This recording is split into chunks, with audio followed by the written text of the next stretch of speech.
India में दो ऐसे टॉपिक हैं जो किसी की भी सरकार बना सकते हैं और किसी की भी सरकार को गिरा सकते हैं। ये टॉपिक इतने पावरफुल हैं कि इसके प्राइस के बढ़ने से आप घर के बाहर निकलने से भी कतराएंगे। आई थिंक आपने आंसर गेस कर लिया होगा। मैं बात कर रहा हूँ पेट्रोल और डीजल की। जैसे ही इलेक्शन नजदीक आता है, गवर्नमेंट रेवड़ी के तौर पे पेट्रोल और डीजल के प्राइसेस को कम कर देती है ताकि पार्टी इलेक्शन जीत सके। पार्टी के इलेक्शन जीतते ही पेट्रोल के प्राइसेस को बढ़ाकर गवर्नमेंट अपनी वसूली पूरी कर लेती है और इसमें आम आदमी की जेब ढीली हो जाती है।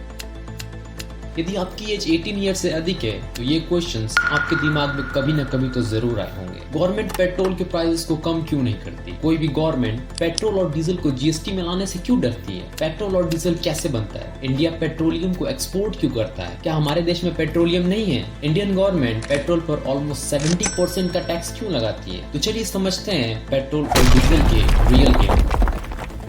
अब वो खबर जो सीधे आपसे जुड़ी। Woke up to more bad news today. Oil prices had increased once. उन्होंने ये कह दिया कि किसान अन्नदाता नहीं बल्कि ऊर्जादाता भी बन रहे हैं। केंद्र सरकार ने आंकड़ा जारी करते हुए दावा किया कि जिन राज्यों में बीजेपी की सरकार है वहां पेट्रोल और डीजल के दाम काफी कम। Soaring petrol prices remain high and keep rising despite India announcing that it's getting oil at cheaper prices from Russia. Will Indians see any respite at petrol pumps anytime soon?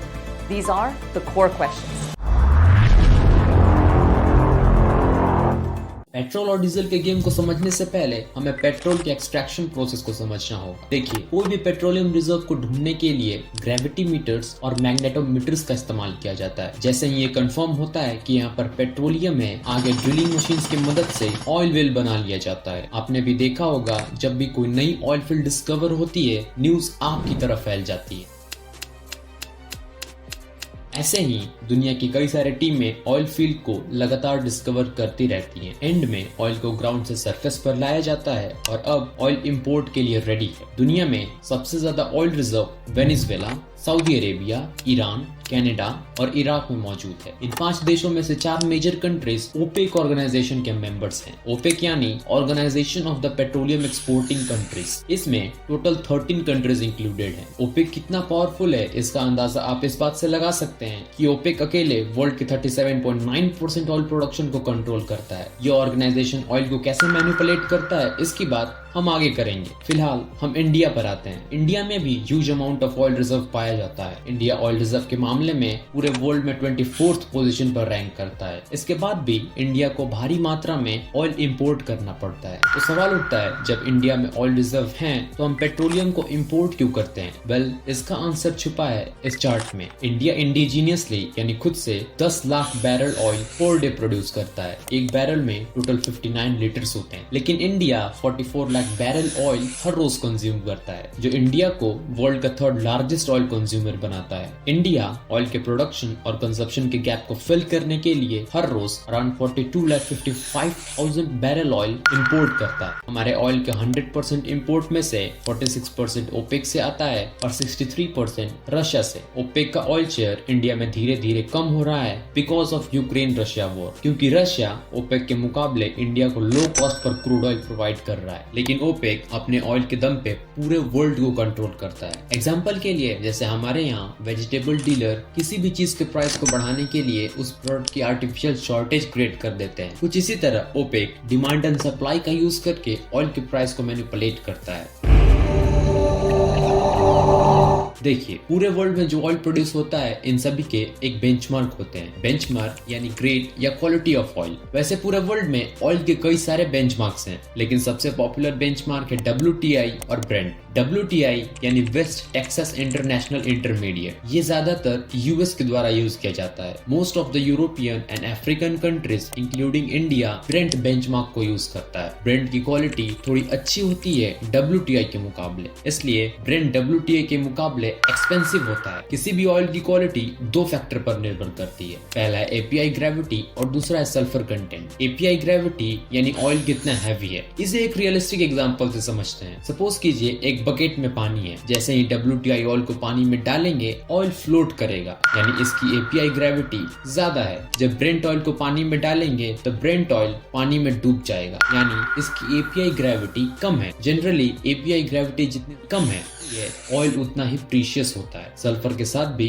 कुछ ऐसा ही होता है, जिस oil का sulphur content ज्यादा होता है वो उतना ही अधिक एक्सपेंसिव होता है। आगे क्रूड ऑयल को शिप के जरिए इंडिया लाया जाता है। इस क्रूड ऑयल को इंडिया में लगी 23 रिफाइनरीज को भेज दिया जाता है। यहाँ से शुरू होता है क्रूड ऑयल को रिफाइन या फिल्टर करने का process. Crude oil black colour का एक स्लिपरी सब्सटेंस होता है, इसी से पेट्रोलियम के कई सारे प्रोडक्ट्स बनाए जाते हैं। आगे क्रूड ऑयल को 360 डिग्री सेल्सियस तक हीट अप किया जाता है। क्रूड ऑयल हीट होते ही वेपर में कन्वर्ट होने लगता है। ये वेपर जैसे ही कूल डाउन होता है, अलग अलग टेम्परेचर पे पेट्रोलियम के डिफरेंट प्रोडक्ट प्रोड्यूस होने लगते हैं। इस प्रोसेस से diesel, petrol, jet fuel, petrochemicals, waxes और लुब्रिकेटिंग ऑयल प्रोड्यूस होते हैं। लेकिन डीजल, पेट्रोल और जेट फ्यूल को एक एक्स्ट्रा प्रोसेस से गुजारा जाता है, जिसे ब्लेंडिंग कहते हैं। जैसे इंडिया पेट्रोल में 10% इथेनॉल मिलाता है। ब्लेंडिंग होने के बाद इसे पेट्रोल पंप पर रिफ्यूलिंग के लिए भेज दिया जाता है। यहाँ से शुरू होता है पेट्रोल पर गवर्नमेंट के टैक्सेस का खेल। टैक्सेस के गेम को समझने के लिए हम दिल्ली के पेट्रोल प्राइस का एग्जांपल लेंगे। इस चार्ट को देखिए, ये जो डीलर प्राइस है 57.35 रुपीज, ये पेट्रोल का एक्चुअल प्राइस होता है जब पेट्रोल बड़े बड़े रिफाइनरी से बाहर आता है। इसमें क्रूड ऑयल और पेट्रोल को रिफाइन करने का जो भी कॉस्ट होता है, ये सब कुछ इंक्लूडेड होता है। अब एक्साइज ड्यूटी जो बनता है 19.90 रुपीज, ये वो अमाउंट है जो सेंट्रल गवर्नमेंट पेट्रोल पर टैक्स के तौर पर चार्ज करती है। ये अमाउंट इंडिया के हर स्टेट के लिए सेम होता है। आगे है एवरेज डीलर कमीशन, जिसकी वैल्यू है 3.87 रुपीज। इतना अमाउंट हर पेट्रोल पंप ओनर पर लीटर अर्न करता है। आगे वैट जो बनता है 15.60 रुपीज, ये अमाउंट स्टेट गवर्नमेंट टैक्सेस के तौर पर चार्ज करती है। ये जो वैट है ये स्टेट टू स्टेट वेरी करता है। तभी आपने देखा होगा कि हर स्टेट का पेट्रोल प्राइस अलग अलग होता है। चलिए इसे कंक्लूड कर लेते हैं। जब आप अपने व्हीकल में 1 लीटर पेट्रोल फिल करवाते हैं, जो दिल्ली के सिटीजन्स के लिए लगभग 96.17 रुपीज का पड़ता है, उसमें से 57.35 रुपीज पेट्रोल का एक्चुअल प्राइस होता है, plus 19.90 rupees excise duty, plus 3.87 rupees का डीलर कमीशन और एंड में 15.60 रुपीज का वैट। इंडिया पूरे वर्ल्ड में पेट्रोल और डीजल पर सबसे ज्यादा टैक्स चार्ज करता है। देखिए, यदि आपको लगता है कि मेरे पास तो ना ही कार है और ना ही बाइक है, तो मेरे जेब से पेट्रोल के टैक्सेस नहीं जाएंगे, तो यहाँ पर आप पूरी तरह से गलत है। आप सुबह ऑफिस जाने के लिए जो मेट्रो, रेलवे, बस या ऑटो का इस्तेमाल करते हैं, ये सब कुछ पेट्रोल या डीजल पर चलते हैं। बात रही ट्रेन और मेट्रो की, जो इलेक्ट्रिसिटी पर रन करते हैं, तो इलेक्ट्रिसिटी भी कोल और क्रूड ऑयल से ही जनरेट होती है। यदि पूरे इंडिया में कहीं भी पेट्रोल के प्राइसेस बढ़ते हैं, तो उसका सीधा असर आपके पॉकेट पर आता है, क्योंकि आप केरला के मसाले दिल्ली और मुंबई में बैठकर खा पा रहे हैं, तो वो सिर्फ ट्रांसपोर्ट के कारण। और ट्रांसपोर्ट 100% पेट्रोल या डीजल पर चलता है। डीजल और पेट्रोल पूरे देश की लाइफलाइन है, इवन दो इसे one of the essential commodities में से एक माना जाता है। पेट्रोल और डीजल के रेट बढ़ने से ओवरऑल पूरे कंट्री में इन्फ्लेशन बढ़ता है, और इन्फ्लेशन के बढ़ने से रोजमर्रा की चीजें जैसे आटा, चावल, बिस्किट, कैंडीज, इन सभी के रेट बढ़ते हैं। आप देखेंगे किसी में 1 रुपए, किसी में 10 रुपए की हाइक देखने को मिलती है। ऑयल के प्राइसेस पूरे कंट्री के इकोनॉमिक ग्रोथ को डिफाइन करते हैं। ऑयल के प्राइसेस बढ़ते ही सबसे पहला इफेक्ट ट्रांसपोर्टेशन और हीटिंग सेक्टर पर पड़ता है। इसके बाद ये दोनों सेक्टर सभी सेक्टर पर इफेक्ट डालते हैं। आपने देखा होगा आजकल पार्लियामेंट में ऑपोजिशन पार्टी पेट्रोल के प्राइसेस को लेकर काफी हल्ला मचा रही है। ऑपोजिशन का कहना है कि पेट्रोल के प्राइसेस को कम किया जाना चाहिए, लेकिन वहीं ऑपोजिशन पार्टी अपने रूलिंग स्टेट में वैट के टैक्सेस को कम नहीं कर रही है। अक्सर में होता यही है, सेंट्रल गवर्नमेंट एक्साइज ड्यूटी से खेलती है और स्टेट गवर्नमेंट वैट से। ऑपोजिशन हल्ला मचाती है कि पेट्रोल के प्राइसेस को कम करो, लेकिन असलियत में कोई भी पार्टी चाहती नहीं है कि पेट्रोल के प्राइसेस कम हो, क्योंकि यदि सेंटर ने एक्साइज ड्यूटी कम कर दिया तो स्टेट की रूलिंग पार्टी को वैट के टैक्सेस कम करने पड़ेंगे। गवर्नमेंट पेट्रोल के प्राइसेस को बढ़ाकर जो रेवेन्यू कमाती है, उसमें से कुछ हिस्सा फ्रीबीज के लिए अलग कर लेती है। अरे भाई, रेवड़ी इलेक्शन के लिए जरूरी है ना? इसमें गलती किसी पॉलिटिकल पार्टी की नहीं है दोस्तों, बल्कि गलती हमारी और आपकी है। हमें मुफ्त की चीजें लेकर वोट देने की आदत पड़ चुकी है। जैसे गवर्नमेंट आपको फ्रीबीज में लैपटॉप देती है, फ्री में बिजली देती है और भी बहुत कुछ। ये फ्री की चीजें जो गवर्नमेंट आपको दे रही है, इसकी कॉस्ट पार्टी अपने जेब जेब से नहीं देती, बल्कि इसकी कॉस्ट देश के जीडीपी से निकाला जाता है। यानी पहले पेट्रोल पर जरूरत से ज्यादा टैक्स बढ़ाओ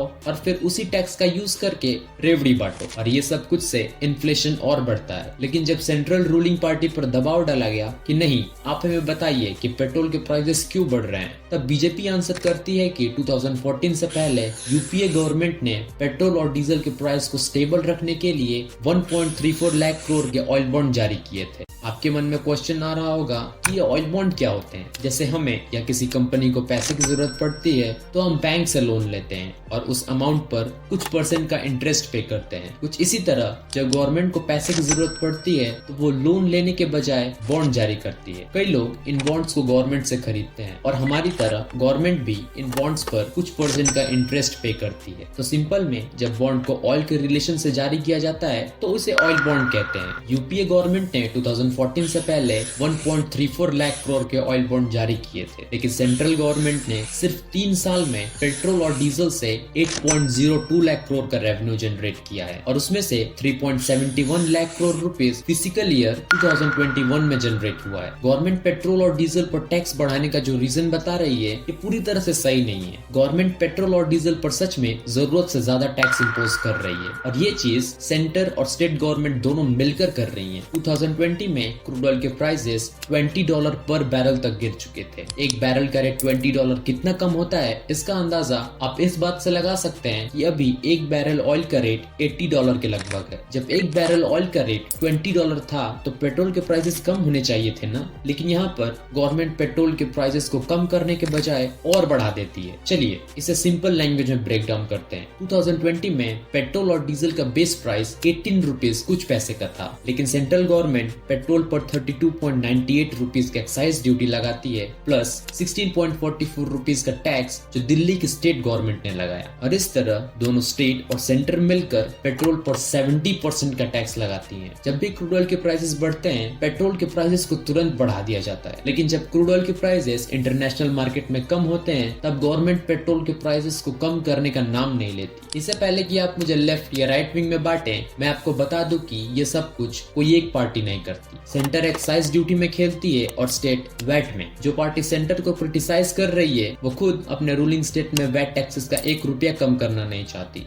आप बोलेंगे मैं आप सबको ये सब कुछ क्यों बता रहा हूँ, तो वो इसलिए कि अगली बार जब पेट्रोल के प्राइसेस कम या ज्यादा हों तो आप ये आइडेंटिफाई कर सके कि ये सब कुछ क्रूड ऑयल की वजह से हो रहा है या फिर गवर्नमेंट के टैक्सेस से। गवर्नमेंट पेट्रोल और डीजल को जीएसटी में क्यों नहीं लाना चाहती? देखिए ये काफी कंट्रोवर्शियल टॉपिक रहा है अब तक जीएसटी और पेट्रोल के साथ। आपके मन में भी क्वेश्चन आते होंगे कि यदि गवर्नमेंट पेट्रोल और डीजल को जीएसटी में इंक्लूड कर लेती है तो पेट्रोल और डीजल के प्राइस कितने होंगे? वेल, इसको आंसर किया गया हिंदुस्तान टाइम्स के एक रिपोर्ट में। ये डाटा मार्च 2021 पर बेस्ड है। आज के क्रूड ऑयल के प्राइसेस कुछ और हो सकते हैं और कल के कुछ और। तो पेट्रोल का बेस प्राइस हर समय चेंज होता रहता है। उस समय पेट्रोल का बेस प्राइस 33.54 रुपीस था, तो हम उसी प्राइस पर कैलकुलेशन करेंगे। 33.54 रुपीस का base price plus 3.69 rupees dealer commission plus 28% GST petrol के बेस प्राइस पर, जो होता है 10.42 रुपीस। यदि इन सभी वैल्यू को ऐड करें तो पेट्रोल पंप पर पेट्रोल का प्राइस होगा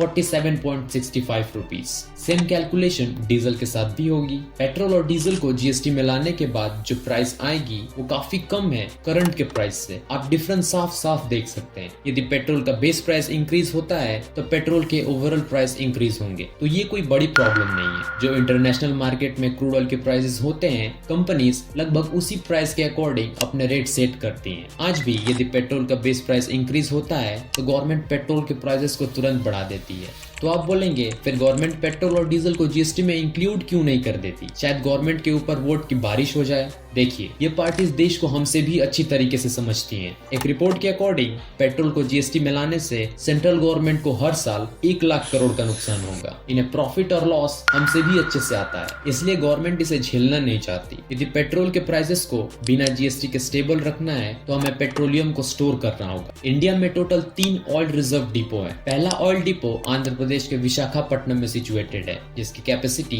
1.33 मिलियन मेट्रिक टन की है। दूसरा डिपो कर्नाटक के बेंगलुरु में सिचुएटेड है with 1.5 million metric ton capacity. तीसरा और आखिरी ऑयल डिपो कर्नाटक के पादुर में सिचुएटेड है, जिसकी capacity around 2.5 million metric ton की है। यदि इन तीनों ऑयल डिपो के फ्यूल कैपेसिटी को मिला दें तो भी ये इंडिया को 74 डेज के लिए चला सकते हैं। हमें और भी ऐसे कई सारे ऑयल डिपो डेवलप करने होंगे ताकि हम अधिक से अधिक क्रूड ऑयल को स्टोर कर सकें। चलिए ऑयल डिपो के इंपॉर्टेंस को एक एग्जांपल से समझते हैं। जब क्रूड ऑयल के प्राइसेस $20 पर बैरल के थे और यदि उस समय हमारे पास ह्यूज स्टॉक को होल्ड करने की कैपेसिटी होती तो हम क्रूड ऑयल को लो प्राइसेस पर खरीद सकते थे और उसे लंबे समय तक स्टोर कर सकते थे। यदि पूरे वर्ल्ड में क्रूड ऑयल के प्राइसेस बढ़ते तो भी इंडिया के पेट्रोल प्राइसेस स्टेबल रहते, क्योंकि हमने $20 पर बैरल के रेट से क्रूड ऑयल को खरीदा था। करंट सिचुएशन में ये तरीका सबसे इफेक्टिव वे है पेट्रोल के प्राइसेस को स्टेबल रखने का। मैं उम्मीद करता हूँ कि पेट्रोल और डीजल को लेकर आपके सभी कंसेप्ट क्लियर हो गए होंगे। यदि आगे से जब भी पेट्रोल के प्राइसेस इंक्रीज हो तो आप ये पता कर पाएंगे कि पेट्रोल के प्राइसेस क्रूड ऑयल की वजह से बढ़ रहे हैं या गवर्नमेंट की एक्साइज ड्यूटी और वैट से। देखिए टॉपिक जो भी हो, जब तक आप और हम 500 रुपए लेकर अपने वोट को बेचते रहेंगे तब तक ये पॉलिटिकल पार्टीज हमें मैनिपुलेट करती रहेंगी। किसी भी पार्टी को वोट देने से पहले एक बात ध्यान में जरूर रखिएगा कि आपका एक वोट आपके 5 साल के लाइफस्टाइल को डिसाइड करेगा। इस वीडियो में बस इतना ही, मिलते हैं अगले वीडियो में, तब तक के लिए जय हिंद, जय भारत।